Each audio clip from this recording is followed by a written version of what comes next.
സംസ്ഥാനത്തിന്റെ വിവിധ പ്രദേശങ്ങളിൽ ശക്തമായ മഴ ലഭിച്ചു. കനത്ത മലവെള്ളപ്പാച്ചിലുണ്ടായതിന്റെ ദൃശ്യങ്ങൾ കാണാം. വിവിധ പ്രദേശങ്ങളിലെ ശക്തമായ മഴയുടെ ദൃശ്യങ്ങളും കാണാം. ഡീറ്റെയിൽ ആയി വിവരങ്ങൾ നോക്കാം. എല്ലാ ദിവസവും അപ്ഡേറ്റുകൾക്ക് നിങ്ങൾ ഇതുവരെയും ചാനൽ സബ്സ്ക്രൈബ് ചെയ്തിട്ടില്ലെങ്കിൽ ഇപ്പോൾ തന്നെ സബ്സ്ക്രൈബ് ചെയ്ത് ഓൾ എന്ന ബെൽ ഓപ്ഷൻ കൂടി എനേബിൾ ചെയ്യുക. കൂടുതൽ ആളുകൾക്ക് എത്തിച്ചേരാൻ വീഡിയോ ലൈക്ക് ചെയ്ത് കാണാൻ ശ്രദ്ധിക്കണം.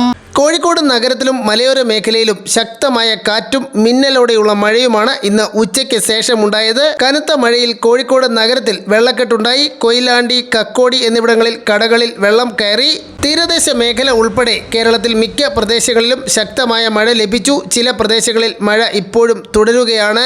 കനത്ത മഴയെ തുടർന്ന് കോഴിക്കോട് ജില്ലയിലെ തിരുവമ്പാടി ടൗണിൽ വെള്ളക്കെട്ട് രൂപപ്പെട്ടു. വെള്ളക്കെട്ട് രൂപപ്പെട്ടതോടെ ഏറെ നേരം ഗതാഗതം തടസ്സപ്പെട്ടിരുന്നു. വൈകിട്ട് തുടങ്ങിയ മഴ 1 മണിക്കൂറോളം നീണ്ടുനിന്നു. അതേസമയം എരഞ്ഞിക്കലിൽ പുതിയ പാലത്തിന് സമീപം സ്കൂട്ടറിലേക്ക് തെങ്ങ് വീണു അപകടമുണ്ടായി. എരിഞ്ഞിക്കൽ പാലത്തിന് സമീപമാണ് അപകടം ഉണ്ടായത്. യാത്രികർ രക്ഷപ്പെട്ടിട്ടുണ്ട്. പുഴകളിലും ജലനിരപ്പ് ഉയർന്നു. വനത്തുള്ളിൽ മഴ പെയ്തതോടെ ഇരുവഴിഞ്ഞിപ്പുഴയിൽ മലവെള്ളപ്പാച്ചിലുണ്ടായി. ശ്രീലങ്കയ്ക്ക് സമീപം ചക്രവാത ചുഴി കഴിഞ്ഞ ദിവസം രൂപപ്പെട്ടിരുന്നു. ഈ ചക്രവാത ചുഴിയിൽ നിന്ന് ഒരു ന്യൂനമർദ്ദ പാത്തി ബംഗാൾ ഉൾക്കടലിലേക്ക് നീളുന്നു. അറബിക്കടലിൽ നിന്ന് കേരളത്തിന് സമാന്തരമായി മറ്റൊരു ന്യൂനമർദ്ദ പാത്തിയും ഉടലെടുത്തിരുന്നു. ഇതാണ് തെക്കൻ തമിഴ്നാട്ടിലും തെക്കൻ കേരളത്തിലും മഴ സാധ്യത വർദ്ധിപ്പിച്ചത്. ശ്രീലങ്കയ്ക്ക് സമീപം രൂപപ്പെട്ട ചക്രവാത ചുഴി അടുത്ത ദിവസം പടിഞ്ഞാറ് ദിശയിൽ സഞ്ചരിച്ച് കന്യാകുമാരി കടൽ വഴി അറബിക്കടലിൽ എത്താനാണ് സാധ്യത.